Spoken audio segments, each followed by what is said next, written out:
மனுஷனோட வாழ்க்கை அவன் சுவாசிக்கிற முதல் மூச்சு காத்துல இருந்து ஆரம்பிக்குதுன்னு சொல்லுவாங்க.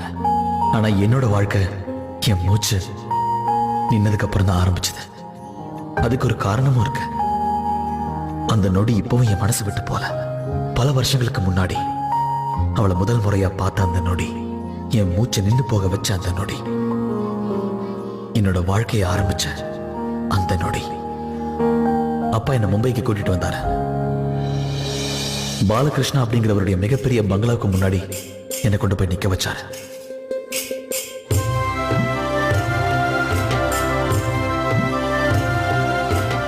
இந்த வீட்டு முதலாளி எங்க அப்பாவை கிராமத்திலிருந்து வர வச்சாரு. எங்க அப்பாவுக்கு டிரைவர் வேலை கிடைச்சது. அவருக்கு மாசம் 3000 ரூபாய் சம்பளம்.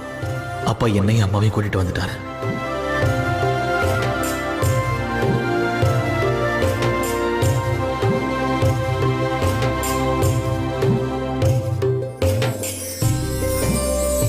இப்படி ஒரு வீட்டை பார்த்ததும் அம்மா அப்பா 2 பேரும் பிரமிச்சு போனது மட்டும் இல்லாம அவங்க மனசுல ஒரு பயமே ஏற்பட்டுச்சு. ஆனா நான் பயப்படல. ஒருவேளை 9 வயசு பையனோட பார்வைக்கு எது பெருசு எது சின்னதுங்கிற பாகுபாடு இல்லாம இருந்தது கூட ஒரு காரணமா இருக்கலாம். அந்த பிரமிப்பு என்ன பயமுறுத்தல. அந்த நிமிஷம் இவ்வளவு பெரிய வீடு எனக்கு சொந்தமாகும்னு எனக்கு தெரியாது. அப்பாவோட மனசு பூரா சந்தோஷம். அவர் வாழ்க்கையை மாத்திக்கணுங்கிற கொள்கையோட தான் அப்பா கிராமத்தை விட்டே வந்தாரு. ஆனா இன்னைக்கு விதி மாத்தினது என்னோட வாழ்க்கைய. இப்பவும் ஞாபகம் இருக்கு, என் வாழ்க்கையை மாத்தின அந்த நொடி. அந்த நொடியில என் மூச்சு மொத்தமா நின்று போச்சு. ஆனா என் வாழ்க்கை ஆரம்பிச்சதும் அதே நொடியில தான்.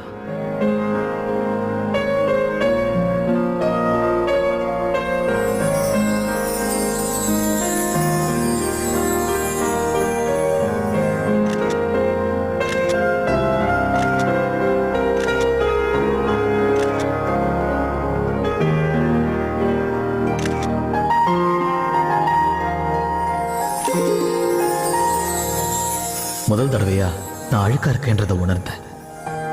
முதல் முறையா தாழ்வு மனப்பான்மையை நான் உணர்றேன். அடுத்தவங்க முன்னாடி நான் ஒண்ணுமே இல்லைன்னு எனக்கு தோணுச்சு. அவதான் எனக்கு எல்லாமே தோணுச்சு. என்னோட பழைய வாழ்க்கையை அந்த ஒரு நொடி மறக்க அடிச்சது. கண்ணை மூடி நினைச்சு பார்த்தா எனக்கு ஞாபகம் வருது அவ மட்டும்தான்.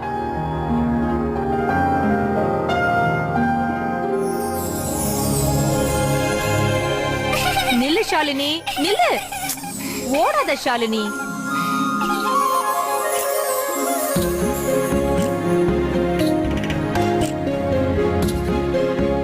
இத்தனை வருஷங்கள் கடந்து போயும் இன்னைக்கும் என் மூச்சு நின்னுதான் போகுது.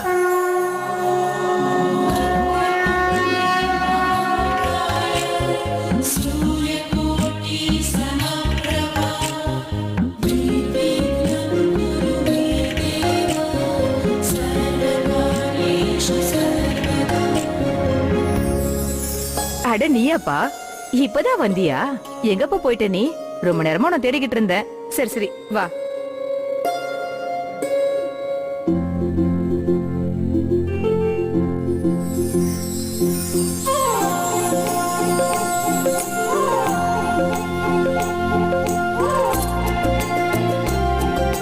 இன்னைக்கும் என்னோட மூச்சை உனக்கு அர்ப்பணிக்கிறேன்.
எப்படி இருக்கேன் பாத்தியா?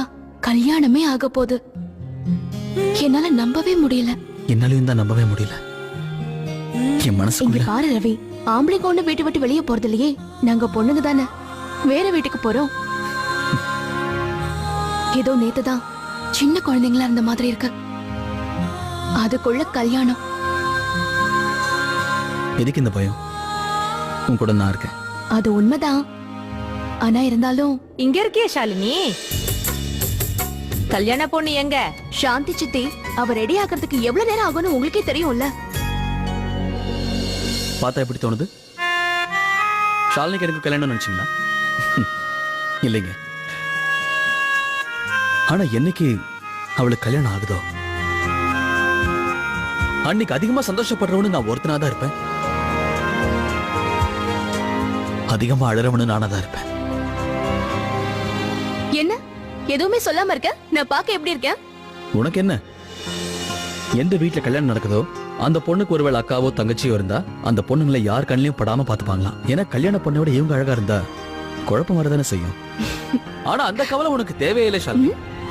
எல்லாரும் கௌரியை மீறி உன்னை பாத்துருவாங்களா? அவன் நைட்டி போட்டு வந்தா கூட உன்னை விட பெட்டரா தான் இருப்பா. கொஞ்சம் நிறுத்தறியா ப்ளீஸ்? கௌரி அக்காவா?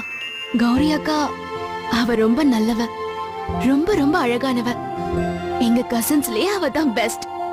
பட் ஹலோ, நானும் ஒண்ணு குறைஞ்சவ இல்ல. ஆஹா. ஹ.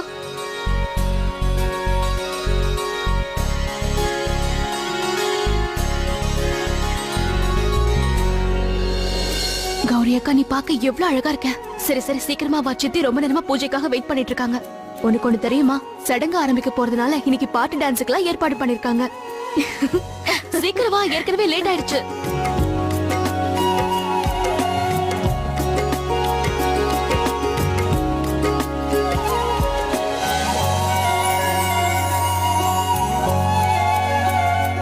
வாங்க, வந்து மனையில உட்காருங்க. இப்படி வந்து உட்காருமா. வணக்கம் ஐயரே. வணக்கம்மா. வணக்கம்.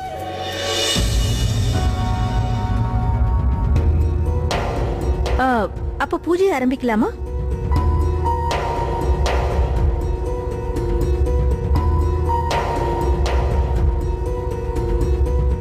நான் இந்த நோன்பு கயிறை கட்டுறேன். இதை கட்டினதுல இருந்து உங்க கல்யாண சடங்கு ஆரம்பிக்குது. இதை நீங்க கலட்டவே கூடாது. கல்யாணம் முடியற வரைக்கும் நீங்க வீட்டை விட்டு வெளியே போக கூடாது. உங்க வருங்கால கணவரையும் பார்க்க வேண்டாம். ஏமா கௌரி, என்னம்மா இது? பூஜை நேரத்துல கூடவா இந்த மொபைலை வச்சுக்கணும்? கூட எப்படி? நான் வச்சுக்கிறேன் அத. அக்கா போன் என்கிட்ட இருக்கட்டும், நீ பூஜை பண்ணு. சரிம்மா.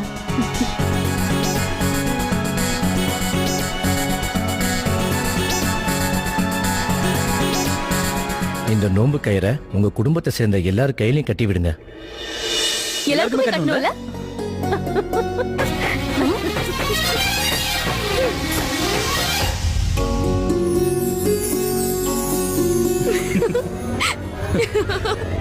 ஏய்,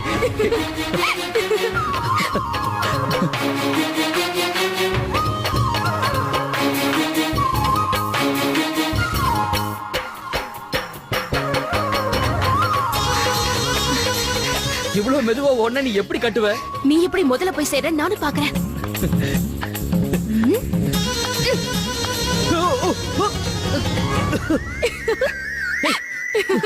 ஷாலினி, இதெல்லாம் சீட்டிங். அப்பா கையில இருந்து நோம்பு கயிறை இப்ப யார் கட்டுறாங்கன்னு பாத்துடலாம். அப்பா, அப்பா, அம்மா, அப்பா எங்க? அப்பாவா? இப்பதானே ரவியோட போன் வந்ததுன்னு அவர் வெளியில போனாரு. சீட்டர். ரவி, போய் சொல்லி அப்பாவை இங்கே வர வச்சிட்டியா? இதெல்லாம் சீட்டிங் போ. மேடம், காதல்லையும் சரி யுத்தத்திலயும் சரி எதுவுமே தப்பு இல்ல தெரியுமா? அதுவும் இது யுத்தமாச்சே. அப்பா, நீங்க எதுக்கு இங்க வந்தீங்க? என்னம்மா நீ? இவன் என்ன போன் பண்ணி இங்க வர வச்சுட்டான். அதுவும் எப்படி? பெரியய்யா வேலை இருக்கு, வெளியில வாங்க. நாம பெரியய்யா, நீங்க ஒரு விஷயத்தை புரிஞ்சுக்காம இருக்கீங்க. இப்பெல்லாம் காலம் எவ்வளவு கெட்டு போயிருக்கு தெரியுமா? நாம ஒழுங்கா நம்ம வேலையை பார்த்துட்டு போனாலும் திடீர்னு வேணும்னு குறுக்க காலை விட்டு கவுத்து விட்டுருவாங்க. அதுக்காக தான், நீங்க சேஃபா இருக்கணுங்கிறதுக்காக தான் உங்களை கால் பண்ணி இங்க வாங்கன்னு சொன்னேன். துரோகி, சீட்டர். ஆஹா, அப்ப நீங்க பண்ணதுக்கு என்ன அர்த்தம்? இருங்கப்பா, இருங்க ஒரு நிமிஷம். இப்ப எதுக்கு நீங்க ரெண்டு பேரும் அடிச்சுக்கிறீங்க? ஐயர் நோம்பு கயிறு கொடுத்திருக்காருப்பா, உங்க கையில கட்டணும். கல்லடி பட்டாலும் கண்ணடி படக்கூடாதுன்னு சொல்லுவாங்க இல்லையா? அதுக்காக. அப்படின்னா முதல்ல இதை நீங்க என் பொண்டாட்டிக்கு தான் கட்டி விடணும். என்ன திருஷ்டி படாம அவளை தான் காப்பாத்தணும். ஒரு ராஜாவோட உயிர் எப்படி கிளிக்கிட்ட இருந்ததுன்னு சொல்லுவாங்களோ அந்த மாதிரி உங்க உயிர் பத்மாவதி அம்மாட்ட தான் இருக்குல்ல. வேற எங்க இருக்கும்? போய் கட்டி விடுங்க போங்க. பத்மாவதி அம்மா, இந்த கயிறை உங்க கையில கட்டணும், இல்லன்னா உங்களுக்கு கந்திருஷ்டி பட்டுரும் சொல்லிட்டேன். மா, இது உங்க கையில கட்டணும், இல்லனா உங்களுக்கு கந்திருஷ்டி பட்டுரும்.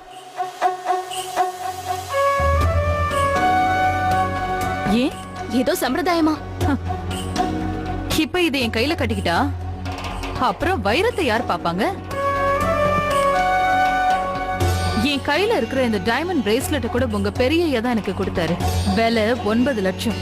இதோட அழகு குறையிற மாதிரி வேற எதையும் என் கையில கட்டிக்க மாட்டேன் ப்ளீஸ். அதுக்கு இல்ல பத்மாவதி அம்மா, இந்த நீ இங்க வச்சுட்டு போ, நான் அப்புறமா கட்டிக்கிறேன்.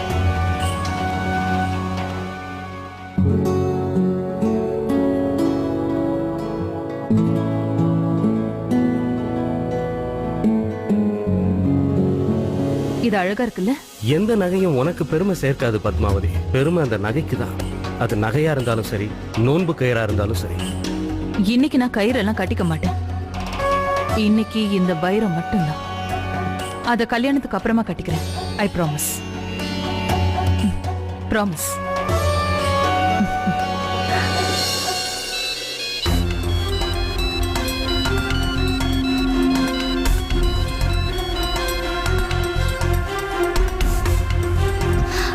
அப்பா, ஃபங்க்ஷனுக்கு ஃப்ரெண்ட் வராங்க, கால் பண்ணி அட்ரஸ் கேக்குறாங்க. நான் போய் வழி சொல்லிட்டு வரேன். Okay baby. பெரியய்யா, இன்னும் ஷூலே சவுந்திருக்கு, நான் கட்டி விடுறேன். அட நீ வேணாம் பாரவி, அதை நான் பாத்துக்க மாட்டேனா? என்ன பெரிய எப்படி சொல்றீங்க? இதெல்லாம் என்னோட உரிமை. இந்த உரிமையை நான் விட்டு கொடுக்கறதா? விட்டு கொடுக்கறது இருக்கட்டும், முதல்ல லேசை எப்படி கட்டுறதுன்னு நீ தெரிஞ்சுக்க. என்ன உரிமையை விட்டு கொடுக்க முடியலையா? சரி கட்டு கட்டு. உங்ககிட்ட ஒண்ணு கேட்கட்டுமா? உங்களுக்கு பத்மாவதி அம்மான்னு ரொம்ப பிடிக்கும்ல? காதலுங்கிறது சாதாரண வார்த்தை. அவ என் உயிர். இன்னும் சொல்லணும்னா உயிருக்கும் மேல. கதைகள்ல எழுதலாம், சினிமாக்கள்ல காட்டலாம். ஆனா அந்த உணர்வுங்கிறது ஒரு சிலருக்கு மட்டும்தான் கிடைக்கும். அந்த உணர்வால மட்டும்தான் இந்த உலகத்துல இருக்கிற எதையுமே மறக்க வைக்க முடியும். ஏன் மன்னிக்க கூட வைக்க முடியும். நீ வேணா பாரு, நீயும் ஒரு நாள் இதே உணர்வுல தவிப்ப. அன்னைக்கு உன் வாழ்க்கையோட அர்த்தம் அவளுக்காக மட்டுமே இருக்கிறதா உணர்வ. அவளுக்காக உயிரையும் கொடுக்க தயாராயிருவ. நாம என்னமோ காதலை அடையிறதா நினைச்சுக்கிட்டு இருப்போம். ஆனா அந்த காதல் இருக்கே, அது நம்மளை அதுக்குள்ள தொலைய வச்சிடும்.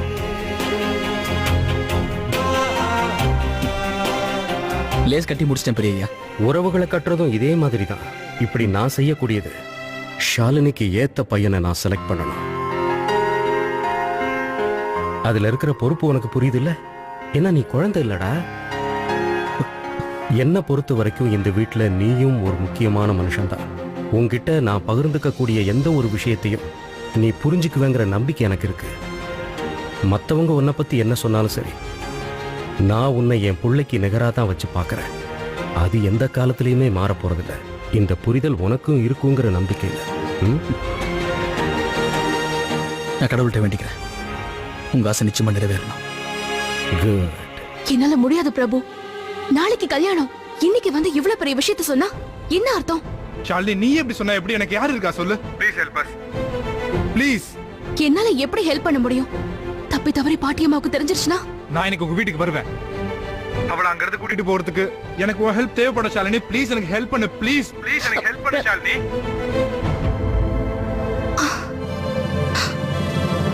காலங்காலத்துல யாரையும் காணோம். எல்லாரும் எங்க போனாங்க தெரியலையே. ஒருவேளை இன்னும் தூங்குறாங்களோ? பாட்டிமாக்கு தெரிஞ்சா என்ன ஆகும்? என்ன எல்லாரும் இழுத்து போத்திட்டு தூங்குறாங்க? ஹேய் தேவா, எந்திரி. ஹேய் தேவா, எங்க இருக்கான்? தேவராஜ், தூங்குனது போது எழுந்துடா. தூங்க விடுறா, வேற யாராவது எழுப்பி கூட்டணும் போ. பாட்டி வந்துட்டாங்க. ஐயோ, பாட்டில முடிச்சு வைங்கடா.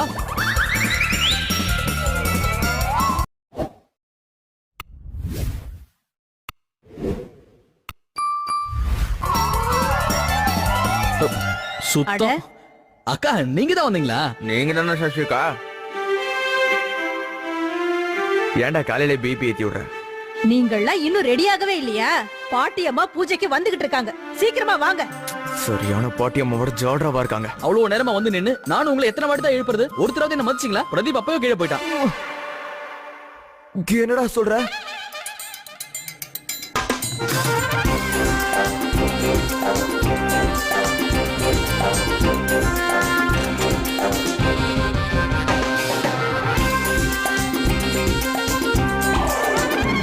யார போட்டோ எடுத்த? உங்க அக்காவையா? ஆமா பாட்டி, அக்காவை தான் போட்டோ எடுத்து. எங்க எனக்கு காட்டு.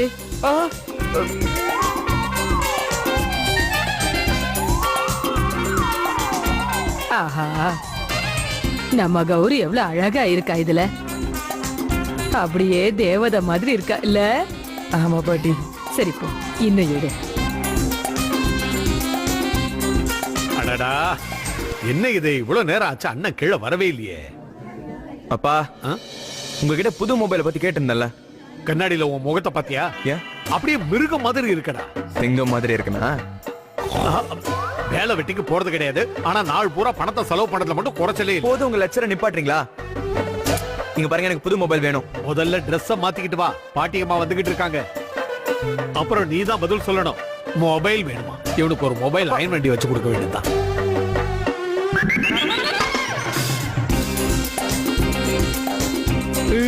யார போட்டோ எடுக்கிற? இல்லையே, யாரும் இல்லையே. அப்படியா? பாட்டிமா. நாட்டி. யாரா அவ? எனக்கு தெரியலடா. கௌரி அக்காவோட காலேஜ் ஃப்ரெண்டு. நேத்து ராத்திரி தான் பாட்டியில பார்த்தேன். அவ பேரு கிருத்திகா. ஹேய் கிருத்திகா, கம்னா. டேனா, நிஜமாலுமே வராடா. ஹாய், என்ன இன்னும் இந்த ட்ரெஸ்ல இருக்க? என்ன விட மீட் பிரதீப். ஹாய். இன்னைக்கு சாயந்தரம் ஃப்ரீயா இருந்தா கிளப்பிங் போலாமா? புதுசா ஓபன் பண்ணிருக்காங்க. ஃபங்க்ஷன் முடிஞ்சு நிறைய டைம் இருக்கும். Why not? அப்ப நான் உனக்கு அப்புறமா கால் பண்றேன். Okay. ஒரு நிமிஷம், பேசாம நீயே நம்பரை வாங்கிக்கோ. நீ எனக்கு அப்புறமா கால் பண்ண. Okay. 97. ஹாய். டேய் அண்ணா, இப்போ எதுக்குடா மாதேஷ் மாமா நம்பர் போய் கொடுத்தேன்? மொபைல் வாங்கி தரலல. இனிமே பாரு, சாயந்திரத்துக்குள்ள அவருக்கு வர கால்ஸ்க்கு சாயந்திரத்துக்குள்ள அவர் என்ன பாடுபட போறாருன்னு வெயிட் பண்ணி பாரு. நீ என்னடா சொல்ற? கல்யாண வீடுல எல்லாத்தையும் ஒழுங்கா அரேஞ்ச் பண்ணனும், எதுவும் மிஸ் ஆக கூடாது. நான் கடைசியில வந்து செக் பண்ணுவேன், குறை சொல்ற மாதிரி வச்சுக்க கூடாது. ஹாய் அண்ணி. ஹாய் சிந்து. சூப்பர்.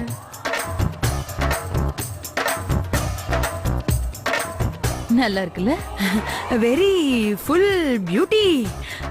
எப்ப கொடுத்தாரு அண்ணன் இத? அது ஃபாரின் டூர் போயிட்டு திரும்ப வந்தாருல்ல அப்போ. எவ்வளவு மணி கொடுத்தாரு? 9 லட்சம். உனக்கு தான் உங்க அண்ணனை பத்தி தெரியும்ல சிந்து. இந்த மாசம் ஷேர் மார்க்கெட்ல கோடி கணக்குல சம்பாதிச்சாரு. சோ நான் அவர்கிட்ட இதெல்லாம் என்னோட குட் லக்னு சொன்னேன். அதனால ஒரு குட் லக் பிரேஸ்லெட் ஆவது எனக்கு வேணும்ல. அம்மா பார்த்தாங்களா? இல்ல, ஆனா இப்பதான் இத கையிலேயே போட்டுக்கிட்டேன்ல, பாத்துட்டு வாங்க. தான் பெரிய குட் லக்னு தானே சொல்லிக்கிறது கொஞ்சம் ஓவரா இல்ல? இந்த மாதேஷ டைட் பண்ணா எல்லாம் சரியாயிடும். வந்திருக்கிற எல்லாருக்கும் ஒருத்தர் விடாம ஜூஸ் கொடுக்கணும், இல்லனா உங்க ரெண்டு பேரும் வேலை தொலைச்சிருவேன். பாருங்க போ, நீயும் போ வேலை பாரு. மாதேஷ், என்னடி சிந்து? நீங்க பாத்தீங்களா அத? நான் மட்டுமா பார்த்தேன்? அவன் சுத்துறதை எல்லாரும் தான் பார்த்தாங்க. அவனா? அவன் அவன் சீமந்த புத்திர தேவன். அவனை விடுங்க, நான் அண்ணிய பத்தி பேசுறேன். என்ன அண்ணியுமா டவுசர் போட்டு சுத்துறாங்க? சீ, அண்ணியோட கையில பாத்தீங்களா 9 லட்சம் ரூபாய் பிரேஸ்லெட் போட்டிருக்காங்க. அண்ணன் கிஃப்டா வாங்கி கொடுத்தாராம். சிந்து போன் வருது, பேசுங்க. அன்னோன் நம்பரா? இந்த அன்னோன் நம்பரோட பேர் என்ன? On the speaker. No. Okay. Hi. நீங்க யார் பேசுறீங்க? அப்படியா? 10 நிமிஷத்துக்கு முன்னாடி வந்து கால் பண்ணேன்னு சொன்னீங்க, அதுக்குள்ள மறந்துட்டீங்களா? நான் ஏதோ சொல்லலையே, நீங்க ஏதோ தப்பா நினைச்சுக்கிட்டு இருக்கீங்க. இப்பதான் நைட்க்கு பிளான்லாம் போட்டோம். நேத்து நைட் பார்ட்டில பார்த்தோம்ல. நீங்க பிஸியா இருந்தா நான் வேணா அப்புறமா கால் பண்ணவா? பக்கத்துல யாராவது இருக்காங்களா? அப்புறம் இவ்வளவு ஃபார்மலா இருக்கீங்க. நீங்க பிஸியா இருந்தா ஈவினிங் டைரக்டா மீட் பண்ணலாம். இப்ப எனக்கு புரிஞ்சு போச்சு. இதனால தான் உங்களால வேலையில கவனம் செலுத்த முடியலையா?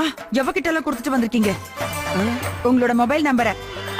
கல்யாணம் முடிகிற வரைக்கும் பொறுமையா தான் இருப்பேன், அதுக்கப்புறம் இருக்க கச்சேரி. உங்களுக்கும் அந்த பொண்ணுக்கும் அரைஞ்சிருவேன் சொல்லி. நல்ல வேலை அறையல. இனிமே எதுவா இருந்தாலும் நீதான் பண்ணணும். பாட்டி அம்மாவுக்கு பயந்துகிட்டே இருந்தா என்னதான் பண்றதுக்கா? இது ஒரு நாள் பிரச்சனை இல்லக்கா, உன் வாழ்க்கை பிரச்சனை. ஆனா இது பாட்டி அம்மாக்கு தெரிஞ்சிருச்சுன்னா? மனசார அவரை காதலிக்கிறல்ல, அது போதும். பயப்படாம இரு. தைரியமா அவர் கூட கிளம்பி போயிட. பாட்டி அம்மாக்கு காதல்னாலே பிடிக்காதே ஷாலினி. நம்ம வீட்ல கல்யாணம் நடக்குமே தவிர காதல் இல்ல. உனக்கு தான் பாட்டி அம்மா பத்தி தெரியுமே.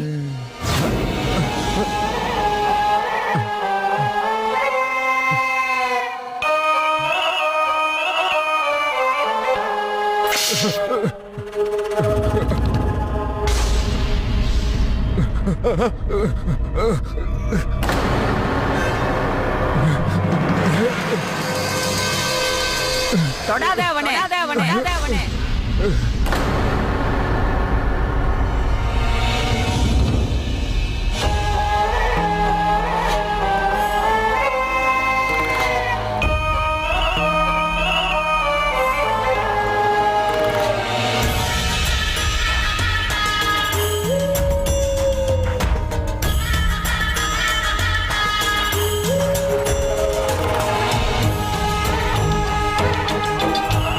இது உங்க அப்பா வீடுன்னு நினைச்சியா? இந்த வீட்டு வேலைக்காரணி அவ்வளவு தைரியம் வந்துருச்சா உனக்கு?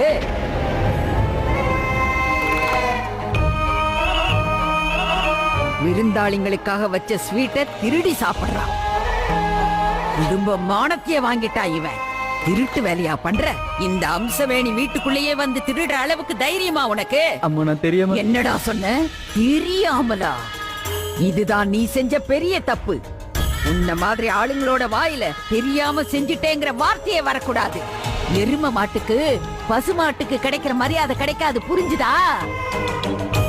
1200 ரூபாய் மதிப்புள்ள ஸ்வீட்ட உங்க அப்பா பாட்டம் கூட இதுவரைக்கும் சாப்பிட்டு இருக்க மாட்டாங்க. பாட்டிமா போகட்டு விடுங்க, வீட்ல கல்யாணம் நடக்குது இல்ல.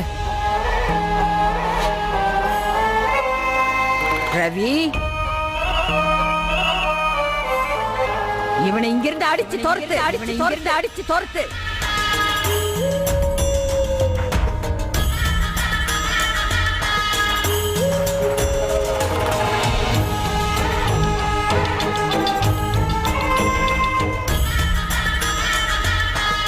அட, ஏன் பாட்டை நிறுத்திட்டீங்க?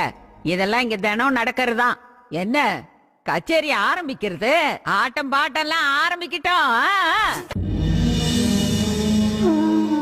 இந்த இதை வச்சுக்கோ. பாத்தியா ரவி, இவன் இங்க 12 வருஷமா வேலை பார்க்கறான். வெறும் 1200 ஸ்வீட்டுக்காக அவனை இவங்க வேலையை விட்டே அனுப்பிட்டாங்க. என்னப்பா இந்த ட்ரெஸ் போட்டிருக்க நீ? யார் கொடுத்தாங்க இதை உனக்கு? இந்த ட்ரெஸ் எனக்கு பெரிய தான் கொடுத்தாங்கப்பா. என்ன நினைச்சுக்கிட்டு இருக்க நீ? இந்த ட்ரெஸ்ஸை போட்டா மட்டும் நீ பெரிய ஆள் ஆயிடுவேன்னு நினைக்கிறியா? இது பார்ப்பா, இந்த மாதிரி ட்ரெஸ் பண்றதால மட்டும் நீ இந்த வீட்டில் ஒருத்தனா ஆயிட முடியாது. ரவி, இன்னைக்கு நாம இந்த வீட்டில் நடக்கிற பூஜைக்கு போக முடியும். எத்தனை வருஷம் ஆனாலும் கூட நாம இந்த வீட்டில் பின்னால தான் நிற்க முடியுது. அதுதான்ப்பா நம்மளோட நிலையான இடம். நம்ம வீட்டில் இருக்கிற ஒரு குழந்தையோட பேர் கூட உங்களுக்கு ஞாபகம் இருக்காது. இந்த வீட்டில் இருக்கிற பாதி பேருக்கு மேல இன்னைக்கு கூட என்ன டிரைவர் தான் கூப்பிட்டுக்கிட்டு இருக்காங்க. ஏய் ஐயா, இந்த திங்ஸ் எல்லாம் உள்ள எடுத்து வச்சிரு. சரிங்கய்யா.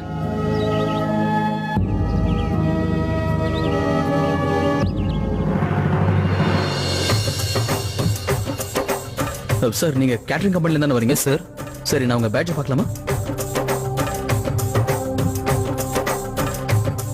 இவங்க எல்லாரும் உங்க கூட வந்தவங்க தானே? ஆமா சார், எல்லாமே எங்களுக்கு தான். சரி.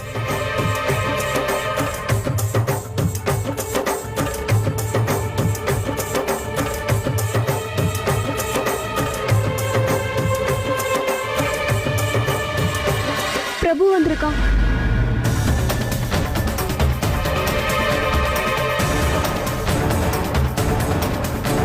இப்ப என்ன பண்றது ஷாலினி? அவன் இங்கேயும் வந்துட்டானே. இது உங்க காதலுக்கான பரீட்சைக்கா. இன்னைக்கு ராத்திரி நீ உன் காதலை தான் தேர்ந்தெடுக்கணும். இங்க இருந்து அவர் கூட நீ போயிடு. இன்னைக்கு இந்த குடும்பத்துல முதல் பொண்ணுக்கு கல்யாணம் நடக்க போகுது. இன்னைக்கு இந்த கொண்டாட்டத்தை பார்த்து உலகமே வாயடிச்சு நிக்கணும்.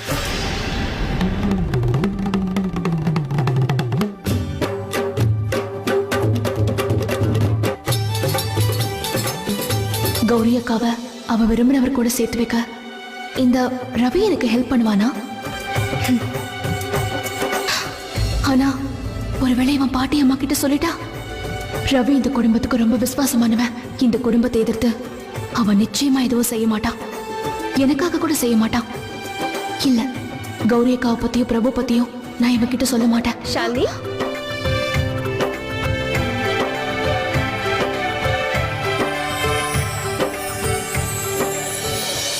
காதல்ல 2 பேர் இருக்கணுங்கிறது அவசியம். ஆனா 2 பக்கமும் காதல் இருக்கணும்னு எந்த அவசியமும் இல்லை. என்னோட கதையும் அப்படிதான். 15 வருஷமா நான் அவளை காதலிச்சிட்டு இருக்கேன்.